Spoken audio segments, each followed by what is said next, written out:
하늘을 도로 말이 삼고 바다를 먹물 삼아도 한없는 하나님의 사랑 다 기록할 수 없겠네. 하나님의 그 신사랑 그 어찌 닿았을까. 저 하늘 높이 쌓아도 채우지 못하니 하나님 그 신사랑을 증량다 못하며 영원히 변치 않는 사 성도여 찬양하세.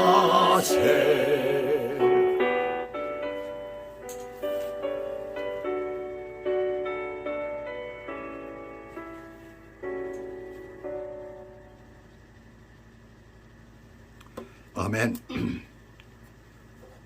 오늘 하나님의 말씀 본문은 창세기 41장 46절에서 57절까지 내용입니다. 창세기 41장 46절에서 57절의 성경을 펼치시기 바랍니다. 말씀 제목은 준비된 것을 실천하며 사는 새해. 먼저 말씀에 들어가기 전에 새해 인사부터 드리도록 하겠습니다. 작년 2022년 동안은 저에게도 참 힘든 시간이 좀 있었습니다. 건강의 이유 때문에 굉장히 위험한 지경에까지 갔었던 그런 한 해였습니다. 여러분들의 기도와 여러분들의 사랑의 덕분으로 아주 건강하게 회복되고, 그리고 지금은 하나님의 말씀을 전하는데 아무런 염려가 없습니다. 여튼 2023년은 새해 복 많이 받으시기 바랍니다. 그리고 새해는 기도하는 것마다 응답되는 축복을 받으시기를 주 예수 그리스도의 이름으로 축복합니다. 오늘 하나님의 말씀 들어가도록 하겠습니다. 우리가 살아가면서 사람이 성공하느냐 못하느냐는 준비된 어떤 것들을 제대로 실행하느냐 실천하느냐 거기에 달려있다라고 생각을 합니다. 3년여를 계속되는 코비드 19 코로나를 우리는 경험을 했죠. 그 코로나로 인해서 많은 사람들이 어려움을 당했습니다. 어떤 사람은 가수로 그 이름을 알리기 위해서 생애 첫 콘서트를 준비를 했는데 나라에서 방역이다 뭐다 해가지고 사람들을 모이지 못하게 하니까 완전히 취소가 돼버리고 말았죠. 그리고 3년여 동안을 아무것도 제대로 못했으니 참 그 사람의 낙담이 보통 큰 것은 아니었을 것입니다. 또 어떤 사람은 이제껏 자기가 땀 흘려서 모은 돈을 가지고 그것을 모두 다 투자해서 멋진 레스토랑을 세웠었어요. 그것을 만들고 이제 오픈을 해가지고 이제 참 멋지게 자기 가게도 생겼고, 그리고 또 돈을 벌 일만 남았는데 그것을 모두 날려버리고 말았습니다. 사람들을 모이지 못하게 하니 어떻게 되겠습니까? 음식 먹으러 오지를 않으니까 완전히 망해버리고 만 것이죠. 우리가 살아야 하는 인생의 길에는 이런 뜻하지 않은 변수들이 가끔 있어요. 오늘 본문의 주인공인 요셉, 예수님의 육신의 아버지가 아닙니다. 동명이인이죠. 그보다 2000년 전에 야곱의 아들로 태어난 요셉입니다. 요셉은 17살의 나이에 형들에 의해서 애굽의 바로의 친위대장인 보디발의 집에 노예로 팔려가서 10여 년을 가정총무로 일을 하다가 보디발의 아내의 유혹을 물리친 것이 화근이 되어서 2년 이상을 옥살이한 끝에 애굽의 바로, 우리말로는 왕이지요. 왕을 애굽에서는 바로라고 부릅니다. 그의 꿈풀이를 하게 되고 애굽 왕은 장차 올 대기근에 대비해서 요셉을 전국의 총리 대신, 우리말로 한다면 국무총리로 삼아서 장차 올 문제를 해결하도록 요셉을 세웁니다. 최저 밑바닥에서 최고의 자리에 오르게 되는 것이죠. 드라마도 세상에 이런 드라마가 없어요. 그런데 이것이 실제 일어난 사건이고, 그는 애굽 나라에 닥친 어려운 위기를 극복한 역사적인 인물이 되고 모든 믿는 자들의 신앙의 롤 모델이 된 것입니다. 이쯤에서 우리는 한 가지 의문이 생기죠. 한 가정에 가정 총무의 일, 청직이라고 할 수 있겠죠. 거기에다 노예 출신입니다. 그런 사람이 어떻게 한 나라도, 그것도 아주 큰 나라죠, 총리의 일을 할 수 있겠느냐입니다. 만약에 어떤 분이 저보고 한국 축구팀의 감독을 맡아서 월드컵에 나가서 한번 우승을 이끌어보면 어떻겠느냐라고 한번 저한테 부탁을 한다면 저는 뭐라고 대답을 하겠습니까? 예스라고 하겠어요? 당장 노라고 할 겁니다. 축구는 많이 보고 구경도 하고 어렸을 때는 축구 경기도 많이 했지만, 그러나 감독이 될 만한 그런 것은 되질 못하잖아요. 기술적인 것도 그렇고 운영하는 것도 그렇고 역시 그렇습니다. 그런데 그것보다도 훨씬 큰 나라의 국무총리라는 건 이건 상상도 할 수 없는 거예요. 그 엄청난 일인데 요셉은 그 일을 받아들이고 시작을 했습니다. 그는 준비된 자였기 때문에 바로가 그렇게 말을 할 때 yes sir 하고 대답을 했던 것입니다. 준비된 자만이 누리는 거예요.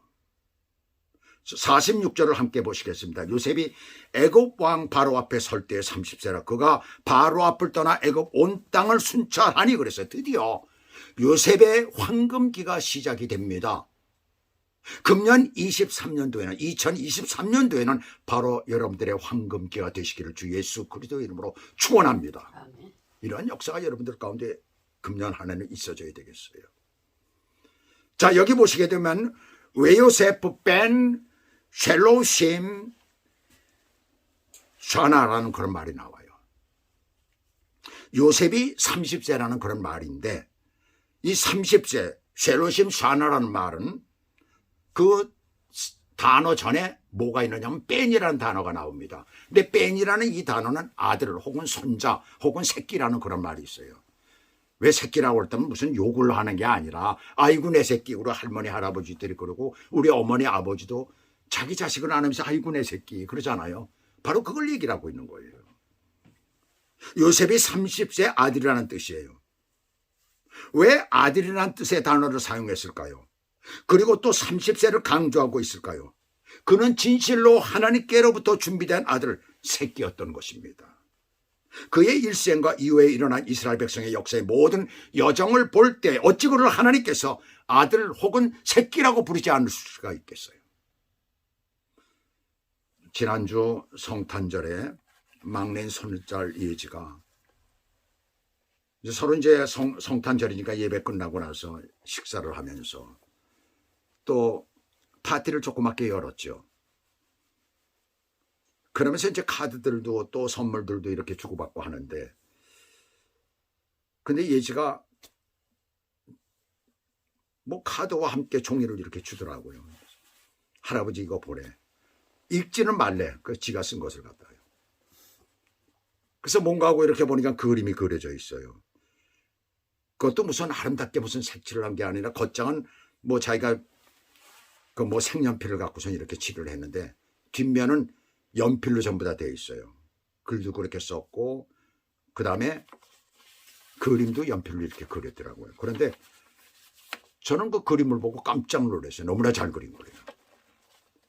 그 그림의 내용을 보니까 한 7, 8년 전에 제가 요새 우리 예지 그 막내 손녀딸을 갖다 데리고 걸어가는 그 뒷모습을 갖다 그린 거예요. 자기가 상상을 해서 그렸는지 아니면 누가 그려놓은 것을 그린 건지 창작품이지 아니면 다른 사람의 것을 그린 건지는 저는 잘 모르겠습니다. 물어보질 않았으니까. 그러나 그 그림을 보면서 만약에 창작품이라면 참 굉장한 소질을 갖고 있는 아이예요. 근데 그 그림을 보면서 어떤 생각이 들었냐면 얘가 할아버지 할머니에게 어떤 선물을 줄까라고 생각하는 중에 그냥 우리가 카드 같으면 사서 그냥 써가지고 보내면 되잖아요. 어떤 사람은 쓰지도 않고 그냥 사인만 해서 보냅니다. 왜? 거기에 글씨들이 써 있으니까. 근데 그렇게 생각하는 중에 어떤 선물이 가장 우리 할머니 할아버지에게 좋을까? 참 선물 사기만큼 힘든 게 없습니다. 저희들도 선물을 못 사요. 그래서 아이들에게 선물 줄 때 그냥 야 네가 알아서 사라. 그러고선 이제 이렇게 현찰을 주는 경우가 많이 있습니다. 근데 그 생각을 하면서 어떤 생각을 했을까요? 아, 우리 할아버지가 나를 돌보셨구나. 나를 라이드도 해주시고 나를 정말 여러 가지로 이렇게 보호해 주셨구나 라는 그런 생각이 드니까 그 그림을 갖다 그렇게 그린 거예요. 저는 그때 어떤 생각이 들었을까? 아, 정말 이 아이는 내 새끼로구나 하는 생각이 드는 거예요. 바로 내 자식, 내 새끼라는 얘기입니다. 왜요? 자식이니까 그런 생각을 하는 것이죠. 바로 내 손녀딸이라는 얘기입니다. 지금 이 말씀은 우리에게 그것을 가르쳐주고 있는 거예요. 너희는 내 자식, 내 새끼라는 거예요. 예수 그리스도로 말미암아 구원받은 저와 여러분도 바로 내 아들, 내 새끼라는 것입니다. 우리가 로마서 8장 14절 15절에 보시면 무릇 하나님의 영으로 인도함을 받는 사람은 곧 하나님의 아들이라. 너희는 다시 무서워하는 종의 영을 받지 아니하고 양자의 영을 받았으므로 우리가 아빠, 아버지라고 부르짖느니라 라고 말씀을 했어요. 바로 저와 여러분이 내 아들이고 내 새끼라고 하나님께서 부르시는 그런 존재라는 사실이에요. 할렐루야. 여러분, 이게 참 이 말씀을 우리가 보면서 감동이 안 됩니까? 바로 저와 여러분은 하나님께서 너는 내 새끼야, 너는 내 아들이야 라고 하는 그런 존재라는 사실이에요. 요셉도 그 당시에 그와 같은 수준이었다는 얘기입니다. 오늘날로 얘기를 하면 구원받은 사람이라는 얘기입니다.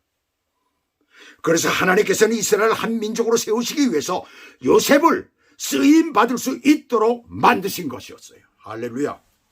이렇게 만드신. 요셉이 어린 나이에 이방으로 팔려온 후에 그는 13년이라는 세월 동안 종과 죄수로서 지냈어요. 긴 고난의 시간이었죠. 그러나 헛되게 보낸 시간이 아니었습니다. 보디발의 집에 있을 때는 가정 총무였으니까 그 집의 재정이나 또는 애굽의 풍습과 애굽인들의 사고방식 또 농사 짓는 것 뭐 이런 것들도 배웠을 것이고 서민들의 생활 방식과 문화 그리고 행정 업무를 익혔을 것이에요. 죄수로 들어가서 감옥에서 2년 이상 있을 때에는 왕의 죄수들을 가두는 곳이라 애굽의 최고위층들을 그가 만날 수가 있었습니다. 실제로 그렇게 만나가지고 꿈풀이를 해주는 게 나오잖아요. 거기서 그는 정치, 경제, 종교, 나라의 모든 조직 등을 그는 아마 들을 수가 있었을 것입니다. 실제로 배우지는 않았지만 하나님께서는 그를 총리 대신으로 앉히기 전에 훈련시키시고 만드신 것입니다. 그가 총리 대신으로 지명될 때 그의 나이가 30대라는 것은 굉장히 중요한 의미가 있어요. 세상의 모든 일들이든지 판단할 나이가 됐다는 것입니다. 예수님도 30세에 공생애를 시작했잖아요. 이스라엘의 레위인들이 공직을 수행한 나이도 바로 30세였어요. 그것은 우리들에게 많은 것을 가르쳐주고 있습니다. 요셉은 오랜 기간 동안 고난을 당했어요. 그러나 하나님께서는 드디어 그를 역사의 전면에 내세워주는 것입니다. 그래서 그리스도인에게 있어서의 고난은 특별한 하나님으로부터의 의미가 있다는 사실을 명심하시기 바랍니다. 지금 어렵다고 힘들어하지 마세요. 그것은 바로 준비하는 기간이라는 사실입니다. 요즘엔 30세라고 제가 말씀을 했지만 요즘엔 30세가 아니에요. 하도 모든 것들이 발달해가지고 얼마나 듣고 배우는 게 많은지 세상도 빨리 돌아가고 있고 그렇기 때문에 요즘엔 30세가 아니라 20세, 20세에도 아마 더 될 거야. 아마 더 빨리 될 거예요. 아마 한 10몇 세부터 아마 시작될 겁니다. 벌써 그때 이미 철이 다 났어요. 옛날에 30세하고 똑같습니다. 그 정도 되면 20세 되면 지금은 자기가 자기를 책임져야 되는 거예요. 요즘에 한국엔 뭐 이태원 사건이다 뭐 이런 게 많이 일어나고 있는데 거기에 간 아이들 그 사람들은 젊은 사람들이 주로 많이 갔죠. 자기가 자기를 책임져야 되는 사람들입니다. 그 악한 곳에 왜 가요? 부모들이 말릴 수 있는 나이입니까? 말릴 수 없는 나이입니다.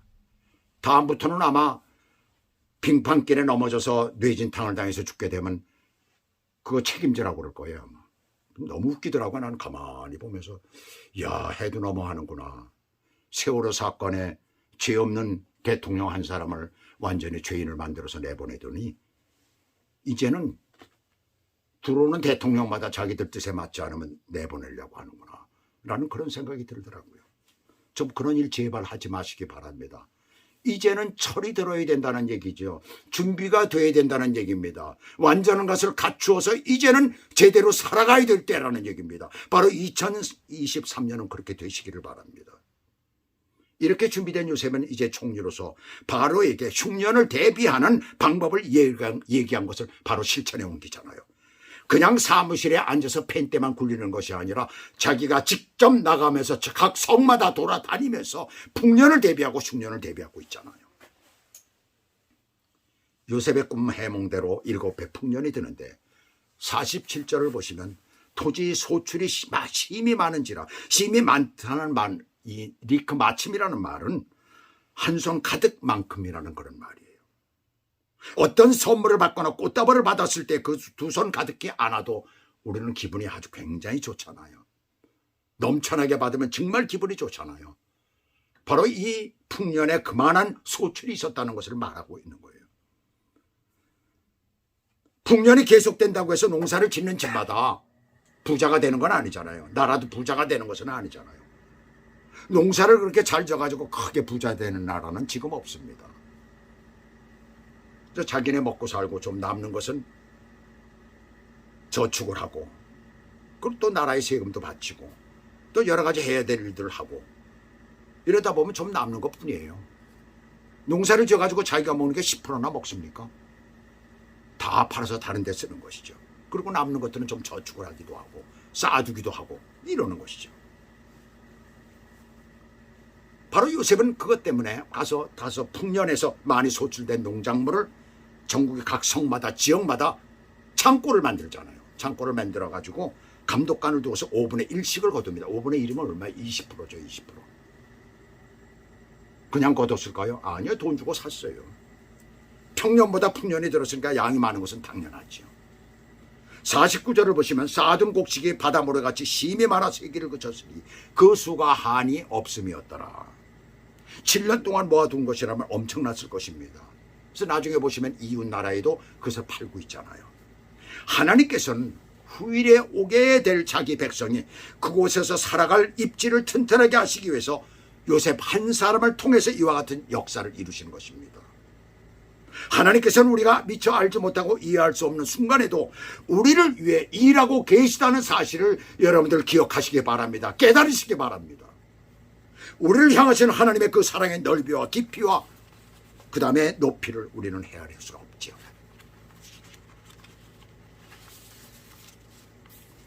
요셉은 바로를 만나 꿈 해몽을 해줄 때 풍년에 대비할 수 있는, 또 흉년에 대비할 수 있는 그 대책을 얘기해 주므로 그 대책에 바로와 그의 신하들이 완전히 그것을 받아들였고 그것을 실천할 수 있도록 그를 총리로 세운 것이에요. 바로가 마음대로 총리로 세웠다고 해서 왕이지만, 왕이 마음대로 할 수 있겠지만, 그러나 그렇지는 않잖아요. 정치 현실은 신하들이 찬성을 해야 되잖아요. 그러니까 신하들은 찬성을 안 할 수가 없었어요. 이 방법은 그가 목축업의 천재였던 자기 아버지 야곱에게서 배웠고, 또 바로의 집에서 배운 농경 재배 및 저장 등에 대한 그런 경험과 감옥 안에서 간수장에서 배운 교도 행정에 대한 그 지식들이 적응이 되는 그런 순간입니다. 그리고 요셉은 그곳 애굽에서 결혼을 합니다. 그리고 므낫세, 잊어버린다는 뜻을 가진 그 아들과 또 에브라임, 창성하다는 뜻을 가진 그 아들을 얻습니다. 성경 속에 보게 되면 다른 아들의 이름이 없는 것으로 보아서 일부 다처제의 그 당시 중근동 지역의 그 문화에서, 그 생활에서, 습관에서 그는 빠져나온 사람이었죠. 가정에 충실한 사람이었고 일부 일처제를 원하시는 하나님의 뜻을 그대로 따르고 순종하는 것이에요. 그 아들들의 이름을 보아 애굽의 생활이 그가 얼마나 힘들었고 얼마나 자기의 고국을 그리워했는가를 우리는 알 수가 있습니다. 그런데 의외로 부인은 그곳 사람이었어요. 왜 그렇게 하였을까? 그렇게 그리워하는 고향을 돌아갈 생각을 하지 않고 눌러앉을 생각이었을까? 이름도 바꿨잖아. 4분의 반이야. 부인은 바로가 그에게 내려준 사람이에요. 그는 기도하는 사람이었고 하나님과 깊은 교제를 나누는 사람이라 그곳에서 한 민족을 이루어야 한다는 것을 그는 깨닫고 있었던 것입니다. 그래서 그곳 여인과 결혼을 했고 이름까지도 바꿔버린 거예요. 그것은 하나님의 뜻이에요. 그리고 그가 형들에게 보복을 걱정하지 말라고 한 말과 하나님의 생명을 구원하시려고, 하나님이 생명을 구원하시려고, 바로 우리 가족들을 구원하시려고, 우리 가족들을 세우시려고 나를 당신들보다 먼저 이곳에 보내셨다고 그들을 안심시켜 놓잖아요. 그리고 자기가 죽을 때 장례를 치르게 되면 출애굽을 떠날 때, 출애굽할 때 자기의 해골을 가지고 고향으로 돌아가서 묻어달라고 신신당부를 하고 죽지 않습니까? 바로 그것이 확실하게 말하고 있는 것이에요. 그가 그곳에서 하나님께서 그 백성들에게 원하시는, 또 자기를 먼저 보내신 그 뜻을 깨달아 알았다는 얘기입니다. 한 국가로 세우시기 위한 하나님의 놀라운 계획이 있다는 것을 그는 알았던 것이에요. 하나님께서는 아브라함을 통해 한 민족, 자신의 제사장 나라를 세우시기 위해 작정하시는 것을 이루시기 위해서 튼튼한 울타리가 될 수 있는 애굽을 선택하신 것입니다. 그것을 지금 시작하신 것이에요.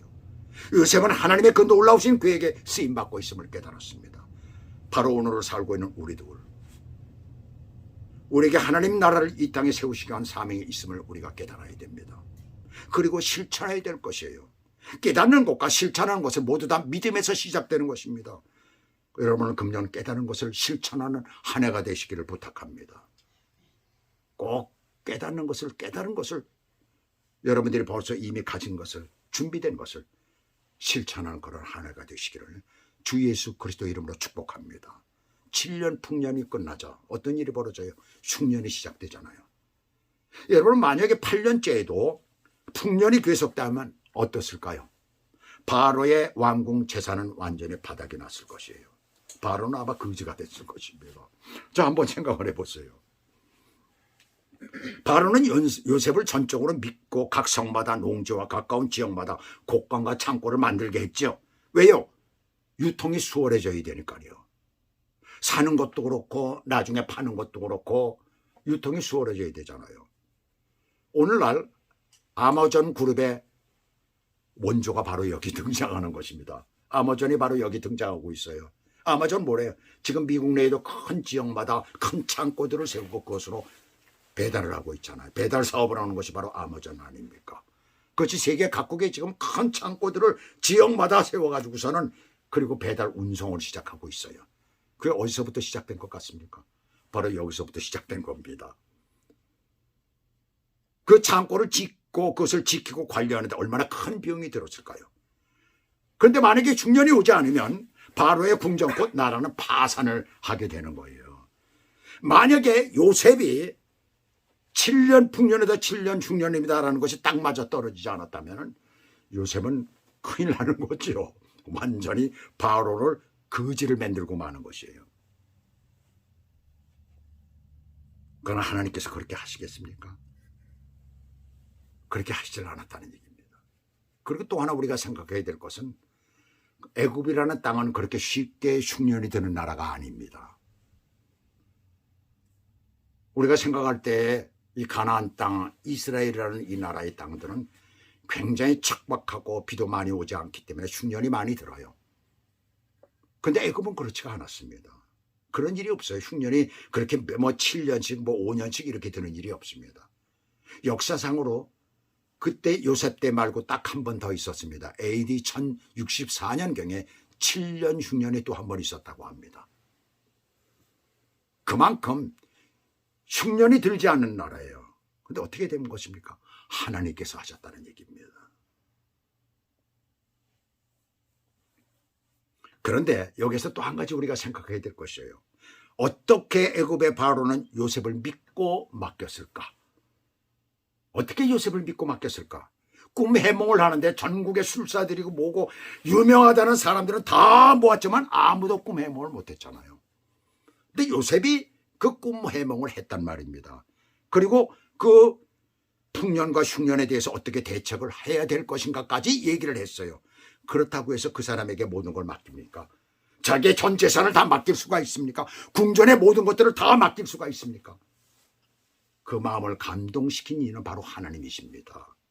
하나님이 역사하신다면 세상에 안 될 것이 없다라는 것을 여기서 우리들에게 가르쳐주고 있는 거예요. 하나님께서 우리 생활 가운데 함께 하신다면 우리에게 막혔던 문제, 우리에게 어려웠던 문제, 도저히 해결할 수 없는 문제들이 해결될 줄 믿습니다. 금년 한 해가 그렇게 되길 바랍니다. 여러분들이 신앙으로 준비가 되었다면, 여러분들이 살아갈 모든 것들이 준비가 되었다면 금년 한 해는 그것을 행하는 한 해가 되시기를 바랍니다. 그러나 요셉이 해석한 꿈대로 중년이 오고 처음 1년, 2년은 잘 견뎠을 것이에요. 모아둔 돈으로 양식을 사 먹었으니까요. 그러나 2년이 지나면서 본격적으로 가뭄, 굶주림이 시작됩니다. 백성들은 바로에게 달려갑니다. 바로시여, 우리에게 양식을 주시옵소서. 우리는 배고파 죽겠습니다. 우리는 굶주려 죽겠습니다. 라고 부르짖을 때에 바로가 뭐라고 얘기를 합니까? 요셉에게 가라.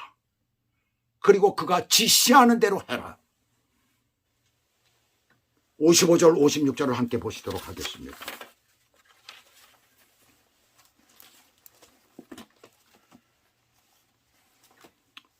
애굽 온 땅의 굶주림의 백성이 바로에게 부르짖어 양식을 구하는지라. 바로가 애굽 모든 백성에게 이르되 요셉에게 가서 그가 너에게 이른 대로 하라 하니라. 온 지면에 기근이 있으며 요셉이 모든 창고를 열고 애굽 백성에게 팔세, 애굽 땅의 기근이 심하며 그랬어요.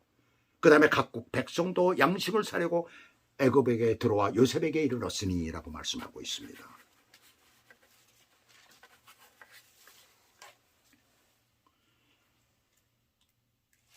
애굽 나라의 국가적인 위기를 극복하는 키는 모든 것이 요셉에게 달려 있다는 것을 여기서 우리에게 가르쳐주고 있습니다. 요셉이 갖게 된 것이. 오늘 본문은 여기까지입니다. 그 다음을 우리는 너무나 잘 알죠. 요셉은 애굽에서 없어서는 안 될 존재가 되고 말죠. 하나님께서는 왜 이렇게 하셨을까요?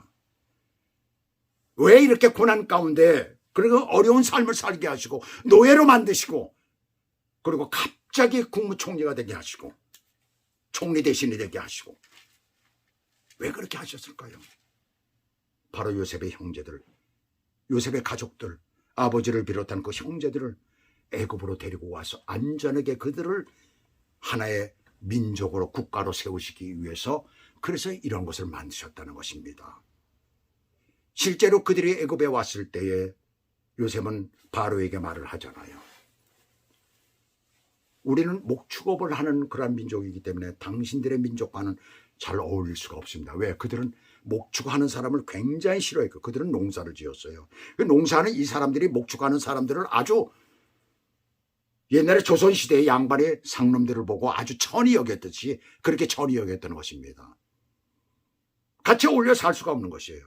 그러니까 따로 땅을 주십시오. 그래가지고 고센이라는 곳에 땅을 따로 줘가지고 거기서 성장을 하게 됐잖아요. 왜 그렇게 하셨을까요? 그들과 어울리게 되면 범죄를 짓게 되는 것이고 악의 구렁텅이로 들어갈 수밖에 없이 되기 때문에 하나님께서는 그들을 보호하시기 위해서 한 민족을 바로 세우시기 위해서 하나님의 제사장 나라를 세우시기 위해서 그곳에 따로 그들을 성장하게 하셨던 것입니다. 그 일을 위하여 하나님께서는 요셉이라는 한 인물을 세우셨어요. 그를 준비시키셨고 준비된 그를 사용하셔서 아주 놀라운 기적을 일으키신 것입니다. 그동안 그가 겪었던 고난을 통하여 갈고 닦았던 모든 일들은 이제는 하나님께 영광을 돌리는 것이 되었고 요셉 자신에게도 영광이 된 것이에요. 저와 여러분의 현재의 삶도 마찬가지입니다.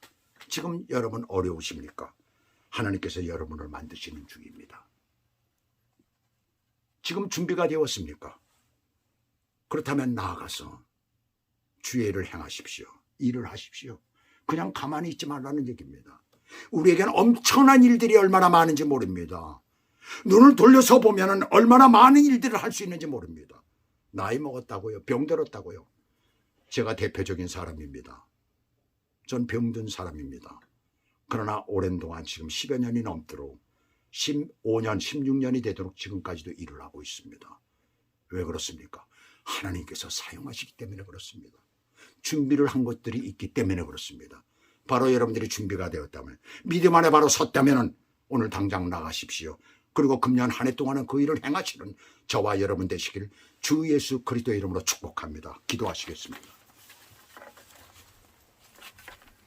하나님 아버지, 우리는 이미 준비가 됐고 또 나아갈 모든 조건이 갖추어져 있음에도 늘 집안에만 있고 늘 아무것도 하지 않고 그리고 살아가면서 이것이 신앙생활을 하고 내가 주님을 사랑한다라고 얘기를 합니다. 주님께서는 우리에게 당부하신 것이 땅끝까지 이르러서 내 증인이 되라고 하셨는데 우리는 그것이 마치 목회자들만 해놓은 일이라고 생각을 하고 그렇게 살아가고 있습니다. 부족한 저희들을 하나님 용서해 주시옵소서. 금년 한 해는 우리가 준비되었다면 나가서 일을 행하는, 주님이 기뻐하시는 일을 행하는 그러한 믿음이 사람이 되게 도와주시옵소서. 만약에 준비되지 못했다면 금년 한 해 동안에 더욱더 준비하여서 내년에는 그것을 행할 수 있는 믿음의 사람들이 될 수 있도록 은혜를 베풀어 주시옵소서.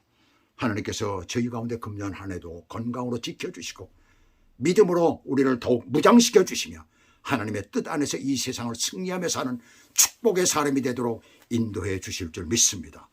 그러한 저희들 가운데 오늘도 함께해 주심을 감사드리며 우리 주 예수 그리스도 이름으로 감사하며 기도 올리옵나이다. 아멘.